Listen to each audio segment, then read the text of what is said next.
There we go. Okay. So anyway, so today, I mean, I'm hoping a tech guy will show up eventually and turn the TV on for us to so I can actually display this. But anyway, if you guys have access to the handout, I really hate not having a point of common reference, but whatever. Well, so Pedro and people like that who are on Zoom today were smart enough to come, I guess, right? So in the winter, when I work here, I complain to my wife like on a daily basis, like, well, it's winter, so I should be able to wear a sweater to work, you know? But then if I do that, then I show up to the classroom, it's 90 degrees, and I just sweat all the time, right? So I got to wear like a short sleeve shirt to work in the winter. Anyway, somebody heard me complain, and they were like, well, let's just shut off the heat. So today I get to wear my coat to class, you know? I'm not sweating, so that works out. All right, so the first thing I want to do is talk about the homework. There's some comments I forgot to make on Monday. So let me just make those real quick, and then I'll open up the floor to whatever questions you have. So the main comment is this, after grading your homework. So house percentage, oh yeah, see if you can connect this to the internet. House percentage is not the same thing. Oh, it's like really hard to write. We're so close. Not the same thing as house win probability. Okay, so somebody asks you, what's the house percentage on a casino game?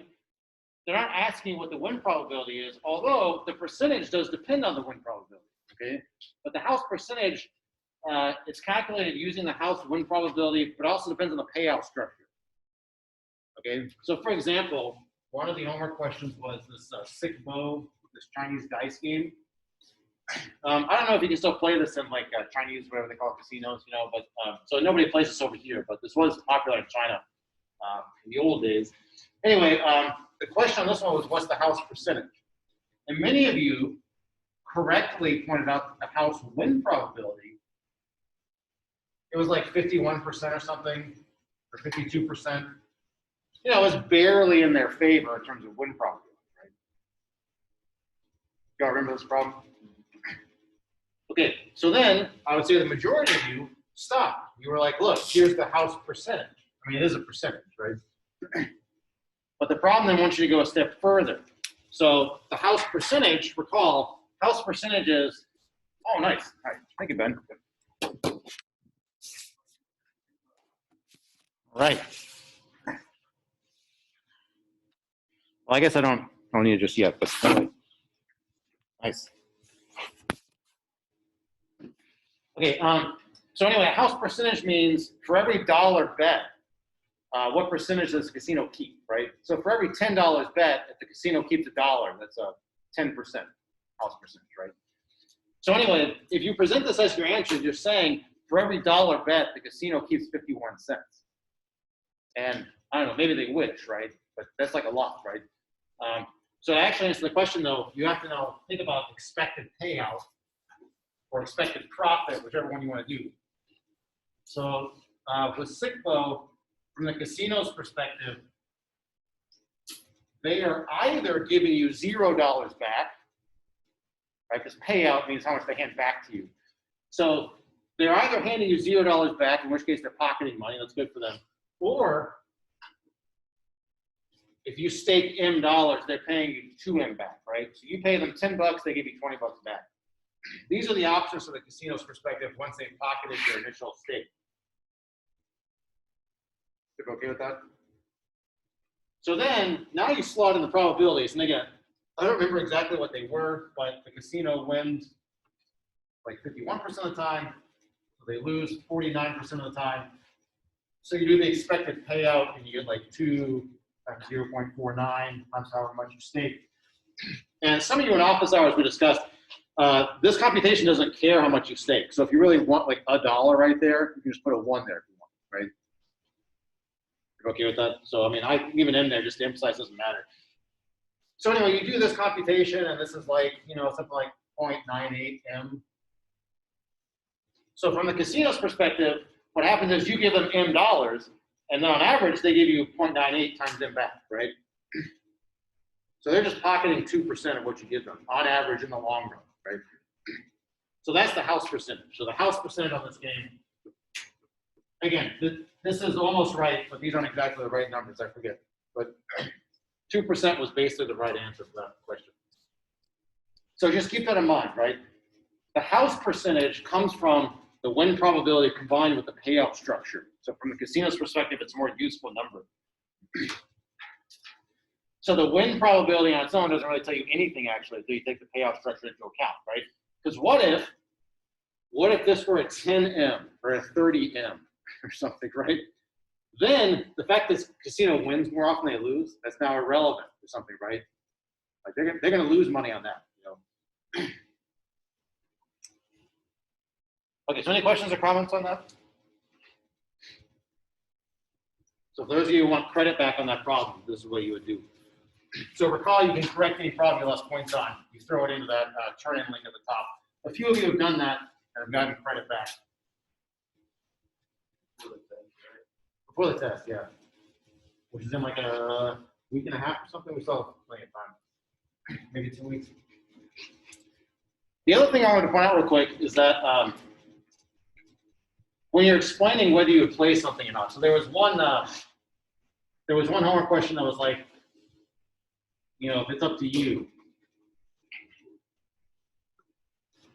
would you play this game? Like you did a little bit of math, you got an expected profit or something, and I just asked, and this is mostly an opinion question, right? I mean, there's no right or wrong answer for you. I'm just interested in what you'll say.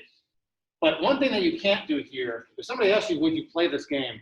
If all you do is say something like this, no, my win probability is low. If you just say something like this, you're kind of making the same mistake that we just pointed out with sick vote, right? The probabilities on their own don't necessarily tell you anything. What matters is like expected payout. So again, I referenced the original example we started with when we started talking about expected value. If there's a game out there where your win probability, let's say your win probability is 1%. Okay, but the way the game works is you pay a quarter to play, and if you win, you get $1 million, right? You should play that game, you know, even with a low win probability. But if it costs a quarter to play, and they're only going to give you 26 cents back if you win, I mean, I could play that for such a low win probability. So again, like if all you reference is win probability, you don't think about expected value, you're missing a piece of the logic there.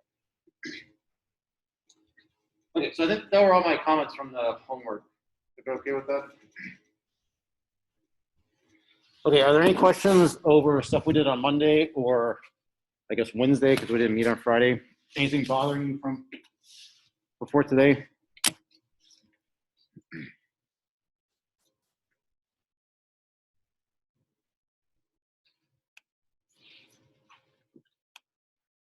Hey, so Ben fixed it.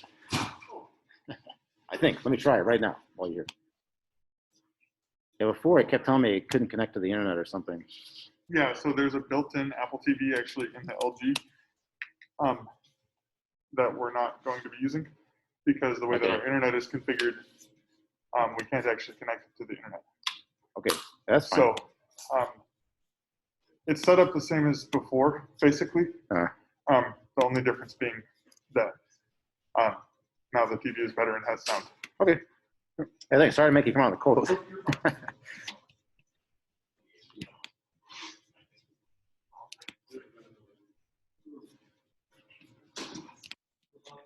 All right.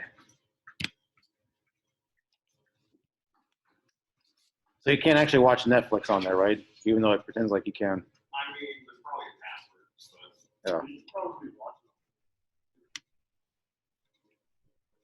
Oh yeah, I should just stream. Yeah, we can watch it on my laptop screen, right?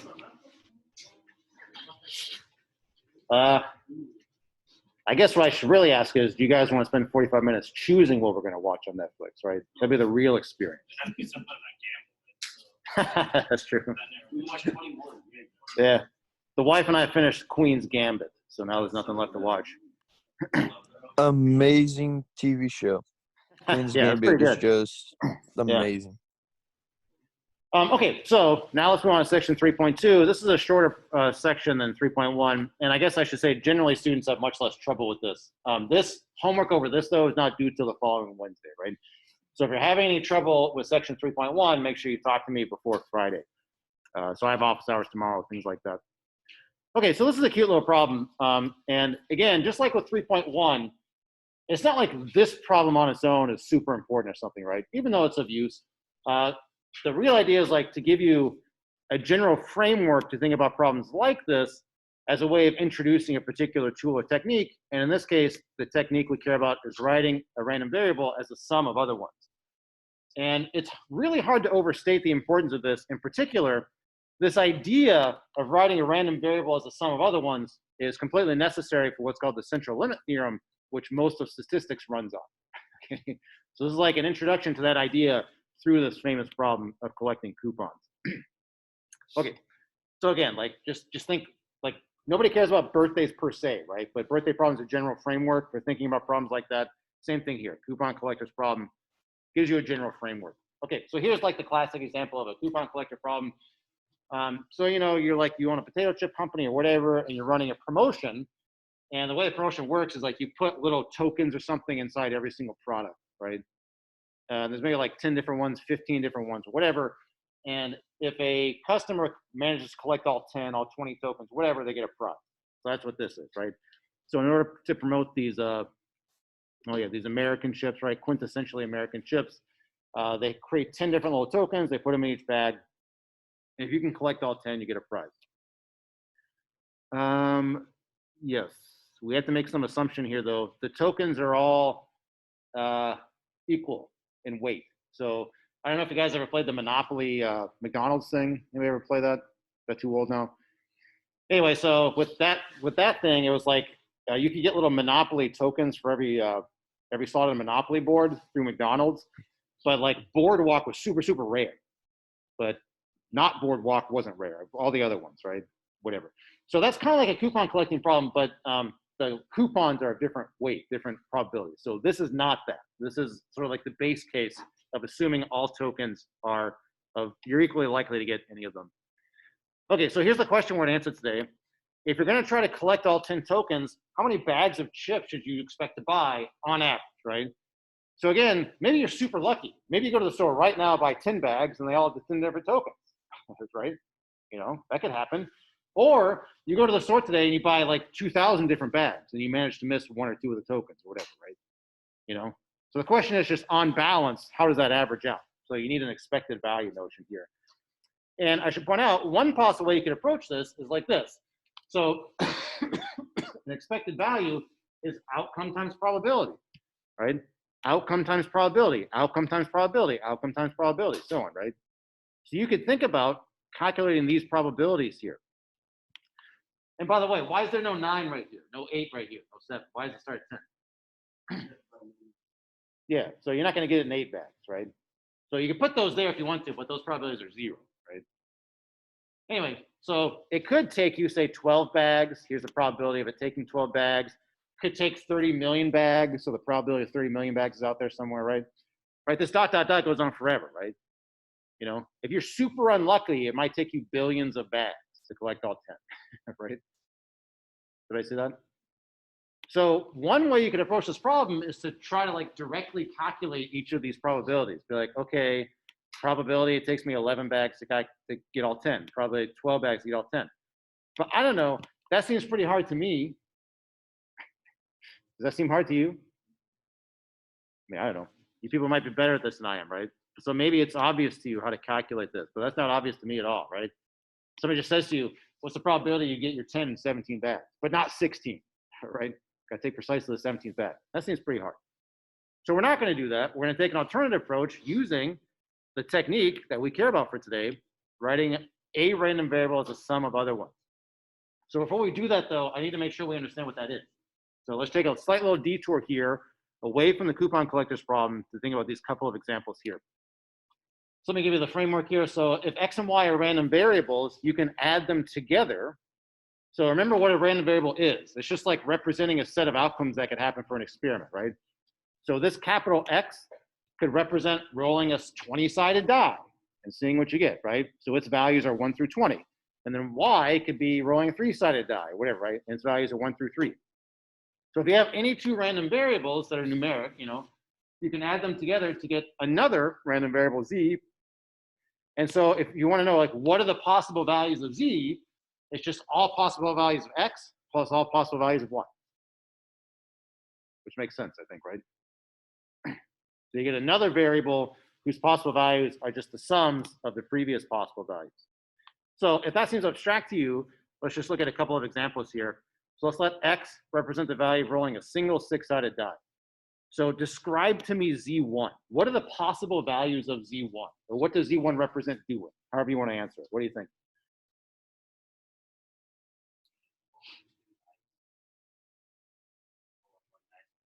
Yeah, so you can say it a couple of ways. So Trenton said rolling 2 dice or rolling the same die twice. Did I see that? And then you're adding the results, right? So here's the first die, here's the second die, and now the values of Z1 are all possible sums, right? So what's the smallest value Z1 could take on? 2, right? What's the biggest value? 12, anything in between, right? So Z1 represents all values 2 through 12. And those, of course, are not equally likely or something, right? So you lose that equal probability. Anyway, describe for me Z2. What does that random variable stand for?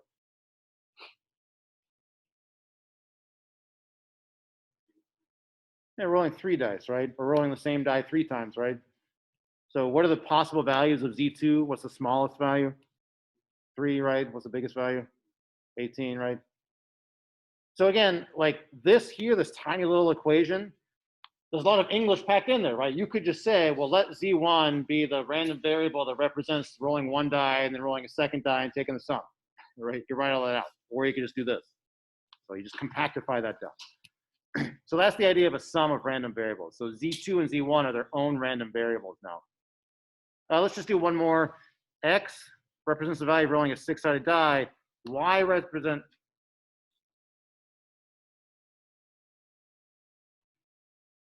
oh, all right. There's not a typo. Okay, I confused myself. Yeah, X represents rolling a 6-sided die. Y represents the number of heads you flip when you flip a coin 10 times, right? On their own, those are perfectly fine random variables.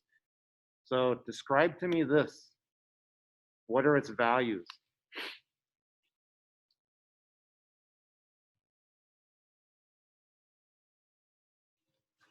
It's a little less natural here, right? But what is that random variable?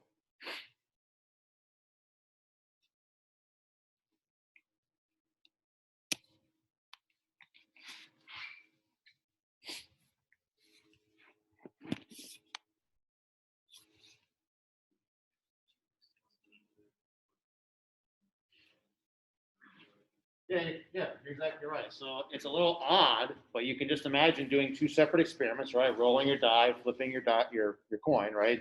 And then adding up the possible results. So X, possible values are, Shane says, are 1 through 6. And Y, possible values are what, 0 through 10? So I agree that you flip no heads, right? Or you flip all 10 heads. So X plus Y has these possible values. What? 0 through, sorry, not 0. 1. All possible sums, right? 1 through 16.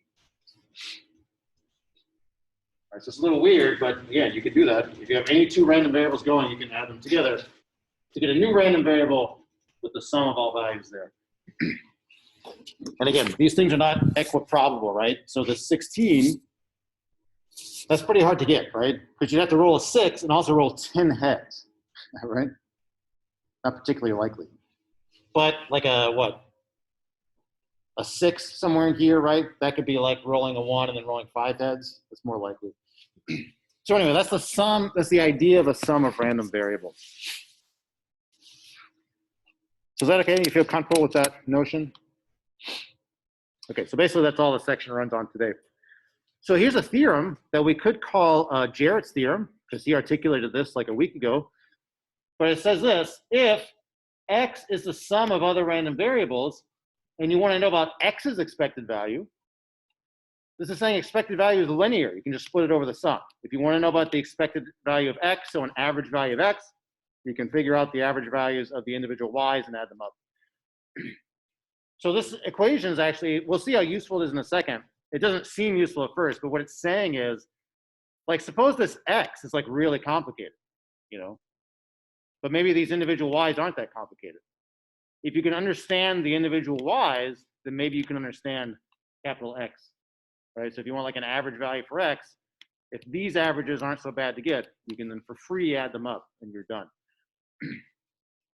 Okay, so that's what this theorem says, and that's how we'll solve the coupon collector's problem. So let me pause here and ask, any questions on what this theorem is saying?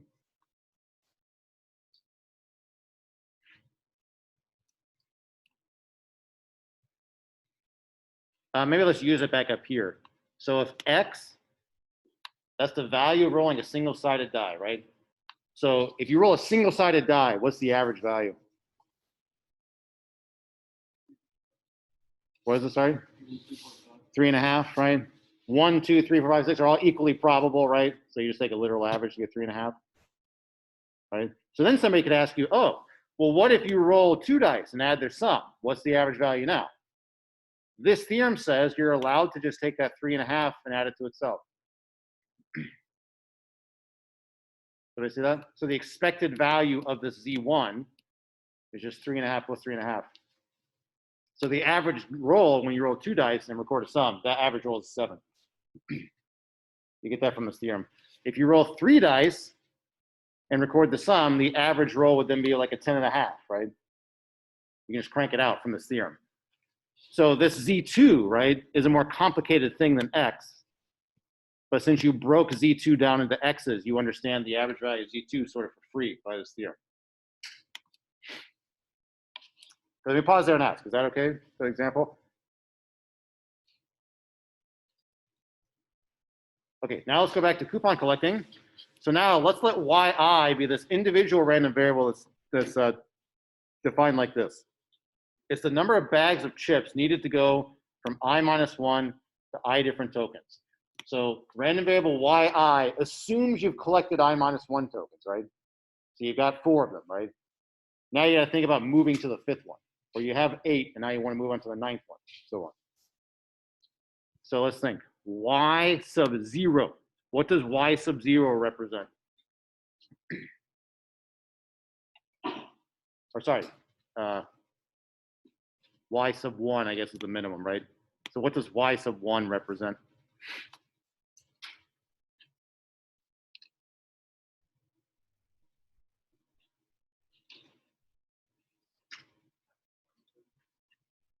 Sorry? Having 1 token. Yeah, so going from none to getting 1, right? Everybody see that? The values of y1 could be 1, 2, 3, 4, 5, depends how many bags it takes you, right? You can get that next token on your first bag, right? Or you get that next token on your, well, so that's wrong, right? Y1 is special, right? If you've bought nothing, you're guaranteed to get a token on your first bag, right? But Y2 is different, right? Y3 is different. Y2, you get unlucky, right? You've already got 1 token in your pocket. You get that same token over and over and over again, right? To infinity if you're terribly unlucky. But anyway, that's what these things represent. You imagine having collected I minus 1 tokens, and now you need to move on to the next one.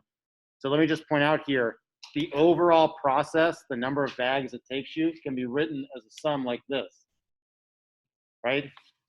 So what does that equation mean? This is the number of bags it takes for you to get your first token, right? This is the number of bags it takes to then get your second token, right? Then Y3 is the number of bags it takes to get the third token, and so on, right? So in other words, if I came to you and said,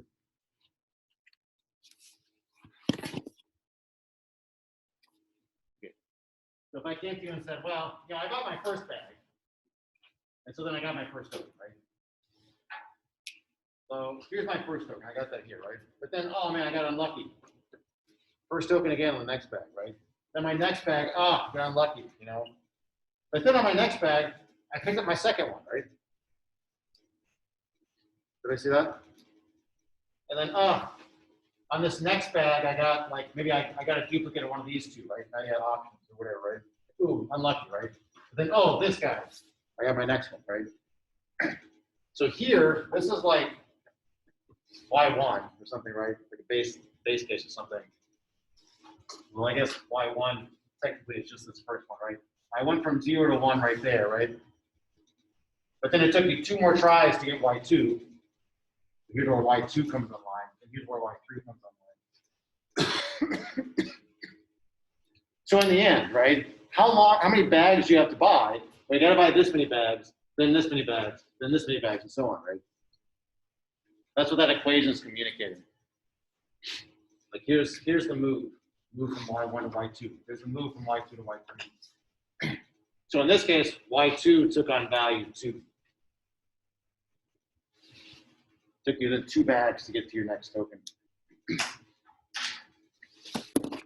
So, you know, there's a lot packed into this little equation right here, right? This little x equals thing. If you can understand that equation, though, then we can essentially finish off the problem with a couple of little summation factoids from Calc 2. Let me pause and ask, is this clear what this is saying? Don't believe that? Okay, so now with that notation in place, we can actually solve it. So note, to calculate expected value of x, that theorem from before says, it says this, right? So on average, how long does it take for you to get all 10 tokens? Well, you need to figure out on average how long it takes to get your first. Then assuming you have your first, how long on average to get your second? Assuming you have your second and your first, right? On average, how long to take your third, and so on. So that's what we're gonna do. So the question now is, how do we calculate this, right? Assuming I have I minus 1, how long on average to get my ith one, right? And notice, I guess just to make sure we have the notation in place, let me just put it to you this way. Which of these is bigger? I gotta take this with me.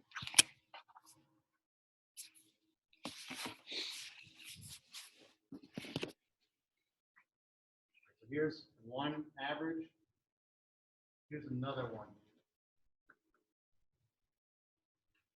In this box right here, like that or like that. This is you've pocketed one token, right? On average, how long does it take you to get a second token? It's distinct, right? This is saying you've already pocketed 8 tokens. How long on average to get a 9th token, or a new one? It doesn't agree with the first 8. Which one of these is bigger? Sorry, say louder. The second one. Yeah, so this will be much bigger. Right? Did we go with that? Cal, explain why. Because there are more like options for you to increase your number of tokens for the expected value of y, so too. Yeah, okay, so that's very good. So here, what Calvin said, right, was I've already got 2 in my pocket, so there's still 8 out there I could get, right? 8's a lot, you know. There's just more options out there for me to fill in my third new token, right? But this is like saying I've already collected 8. Now there's only 2 out there for me to get, right? Did you see that? So here, if you're buying bags of chips, it's just going to take you longer to get something new. Okay, so all that to say, it's not like these things are equal or something. So we can't just like figure out what one of them is and then know everything, right? Okay, so now I need a bit more notation to finish this off. Okay, so let's let AI represent the probability that the next bag of chips purchased will contain a new token when we've already collected I minus 1. So there is some notation to sort of sort through here, right? As you can see through the rest of this handout, there is some notation here, but if you process it, it's pretty clear what it's saying. Okay, so AI, right? I have already collected I minus 1 different tokens, right? So now the question is, what's the probability on this next purchase? I get a new one, you know? So let's just make this concrete with some numbers. Let's think about A3, for example. A3, that is the probability the next bag will have a new token when we've already collected 2. So we've already collected 2.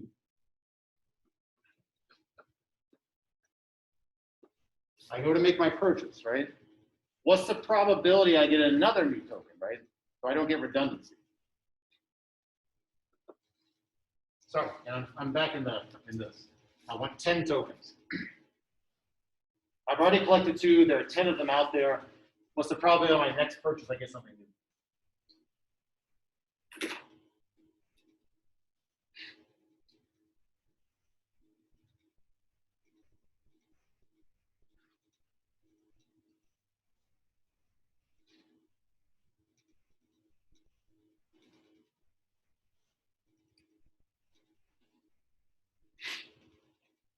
So let me say it again. So there are 10 tokens out there, right, in existence. I mean, duplicates of it, 10 types of tokens. You've already collected 2 of them, and they're all the same probability, right? This isn't the McDonald's Monopoly thing, right? So when you buy a bag of chips, you're as likely to see token 1 as token 2, token 3, and so on, right? So if you already have 2 of them in your pocket, and now here's a new bag of chips, right? You open it. What's the probability you see something new in there? Yeah, there are 8 things you haven't seen yet, and there are 10 total options, right? Everybody see that? So really, down here, all you have to do is count the number of tokens out there, which we're calling 10. Up here, it's just the number of options left out there, right, that you haven't collected yet. So in terms of this formula here, that's all it's saying. Let me share this again.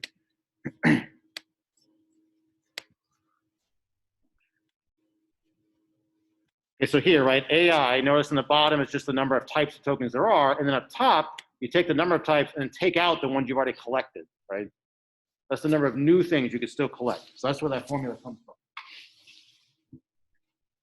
So again, if you just read this on its own, it's maybe a little confusing, right? But does this example clarify where this formula comes from here? Okay, so now we have to move from, well, not my next bag, but just like in the future, when I could keep getting duplicate, right? So what's the probability moving forward, right? What's the probability I have to buy a bunch of bags in order to get something new? If we can answer that question, then now we're actually basically done with this problem. So let me just rephrase this question now. What's the probability that the next K-1 bags have something I already have that's bad for me, right? But then on the Kth bag, I get a hit, right? So again, let me just make this concrete. Let me come back over here. Okay, so let's say I've collected 2 already. So 2 are done. And then I ask you, probability it takes, I don't know, 3 bags. Actually, let me make this different. I'm about to use 3 in a second. 4 bags to get that third token. Okay, so you have 2 in your pocket, right? What's the probability it takes 4 more bags to get something new, right? Move on to the next one. Well, in order for this to occur, I have to buy 3 bags where I miss, right? And what does missing mean? It means just like getting duplicates of these, right? Trash, you know? But then on the 4th one, I get something new, right? Everybody see that? So let's think about that probability. 3 misses followed by a hit. So the probability of a miss is like this. You guys agree with that? If you already collected 2, right?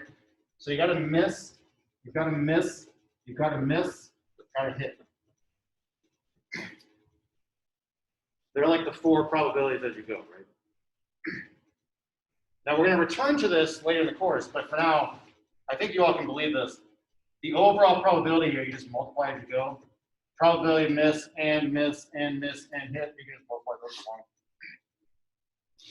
So here's the overall probability. What, 16 times 4? 64 over, how many zeros is this? 10,000. Here, the key thing is, do you believe you can just slap multiplications here?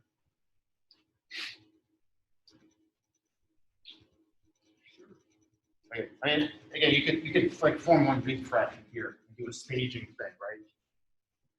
So it's like 4 slots, right? This first slot has to be filled with 2, filled with 2, filled with 2, filled with 8, right? Did I see that? You see the staging? And there's 10 to the 4th ways of doing the next 4 bags. Okay, so in terms of what's on the screen there, what I'm saying is the probability is like this. So if you're going to miss, then find out the kth bag you hit. Here are K-1 misses, and then finally there's a hit right there, right? So here's the opposite of 8 here, right? 2 tenths, 2 tenths, 2 tenths, and finally get a hit here. That's where that multiplication comes from. And again, you can get it from chapter 2 by just filling out all your K slots, right? Number of ways of missing, number of ways of missing, and down here, so on. Or ends, right? We'll do generally ends.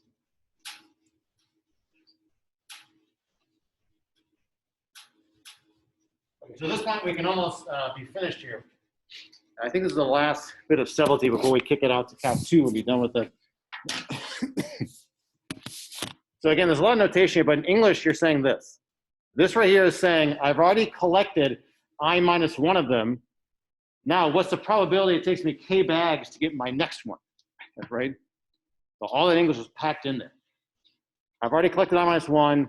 Probability it takes me K bags to get my next one. I claim the probability is this.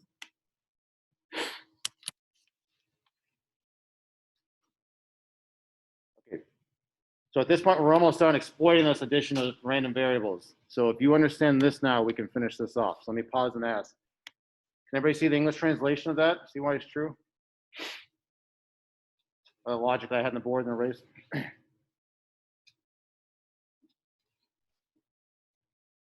Okay, so now we can finally finish and say, okay, so on average, if I have I minus one collected, on average, how long will it take me to get my ith one?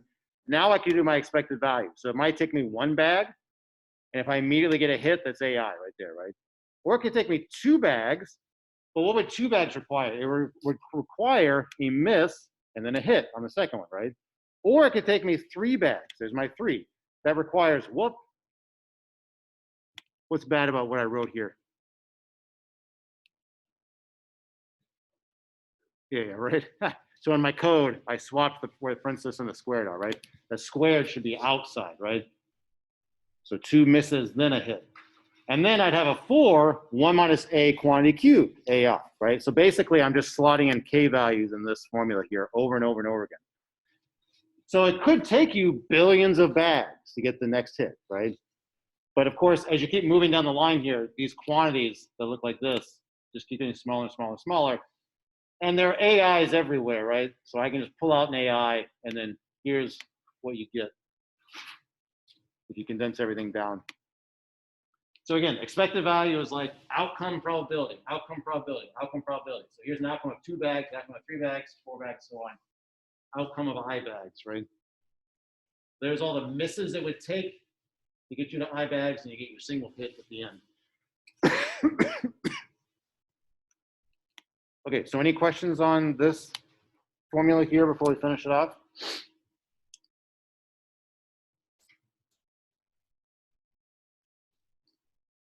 So again, if you just read this without thinking about actual values in your mind, right, it can be pretty, I don't know, be pretty hard to understand. But again, this is like number of bags, number of misses, and finally you get a hit at the end. Probability of moving on to the next bag and getting your next token. So now that you look at this, I don't know how long it's been since Calc 2, right? But anytime there's an infinite sum staring at you, there's probably some calculus 2 thing that will help you because you spend, what, 2 months in Calc 2 studying that? So now you can just use this little factoid from Calc 2 that if you have I times something smaller than 1 to some power like that, right? I, something smaller than 1 to a power. What's the word for that? It's not a geometric series, right? But it's something of that flavor, right? Something like a geometric series. Anyway, we just grab this factoid from Calc 2. So this sum becomes 1 over 1 minus a squared. Therefore, okay, we can just slot that in here. So here's my AI right here. Here's my AI right here. And then 1 minus the thing that was being raised to power. And the thing being raised to power was 1 minus AI. That's all squared. And if you ask Wolfram to simplify this for you, you get this. N over n minus I plus 1. So that is on average how long it will take to get your ith token if you already have I minus 1. So again, the reason I like showing this is just because in Calc 2, you spend a lot of time dealing with infinite series, right? And then you don't spend a lot of time using them, right? But they show up all the time, and in probability, they show up a lot actually because of things like this. There's like an infinite process here that went on forever. You condense it down to an infinite series, and then Calc 2 comes in and just tells you what that is. So here's the punchline. And this, of course, is not something to memorize or something, right? But Calc 2 spits this out. So just to make sure we understand this when we finish the example, let's see if these values make sense. So again, let's do 10 tokens.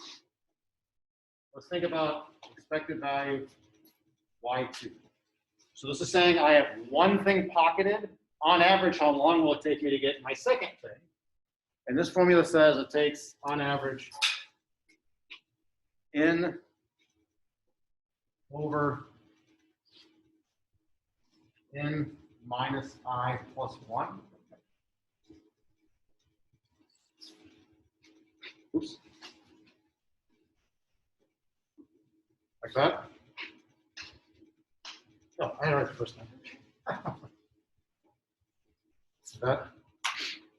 So if you have one thing already collected, on average, how long does it take you to get the next thing? Well, not particularly long. Like it's like 1 point, what is it, 1 or something, right?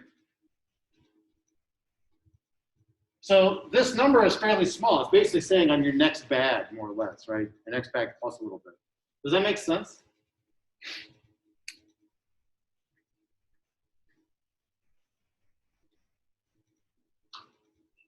Like, should this number be bigger than this? Would it make sense for somebody bigger than this? Or does it make sense for this? This is basically saying your next bag, your next token, right? Does that make sense?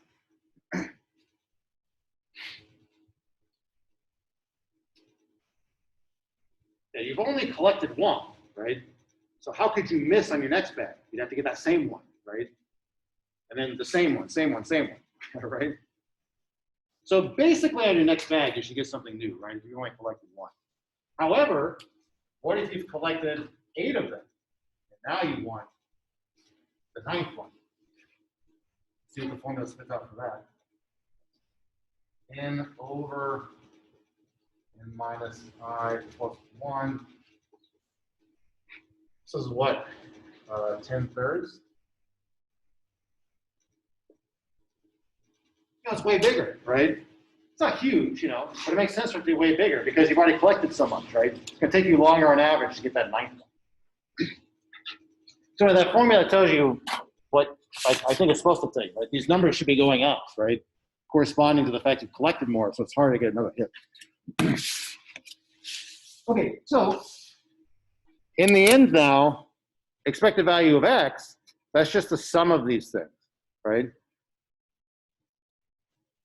Do you agree with that? Because x was, what was x? It was this, right? So if you want to know on average for x, then now you just got to add up the averages for yi's. And so if you add those guys up, you get this formula here, which is not super useful in practice, right? Because that dot, dot, dot. So again, Calc 2 can kick in here actually and give you this. This summation here, it turns out, I'm sure you didn't see this in Calc 2, but you can use techniques from Calc 2 to get this for you. N times natural log of n plus this thing here that, I think what this actually is. It might be like Newton's constant or something, I don't know, times n plus a half.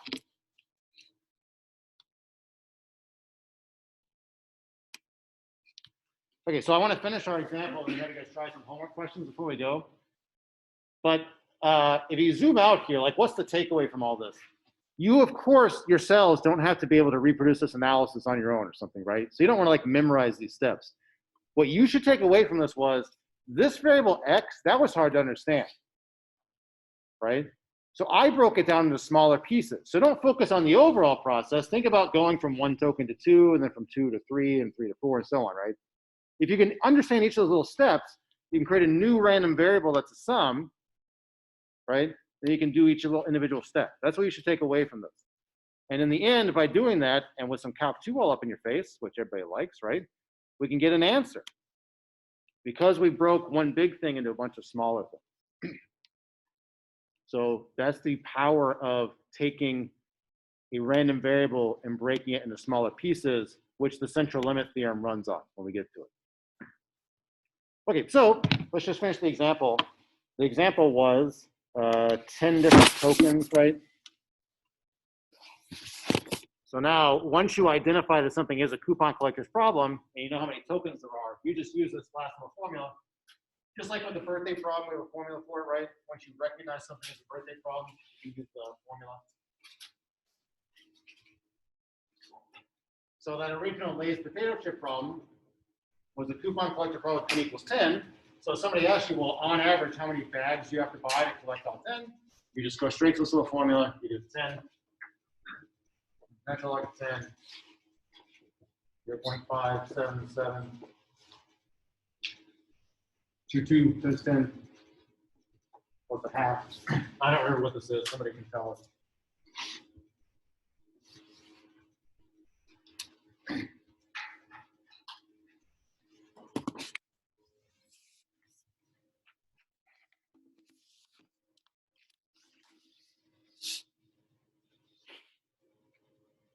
Anybody have it?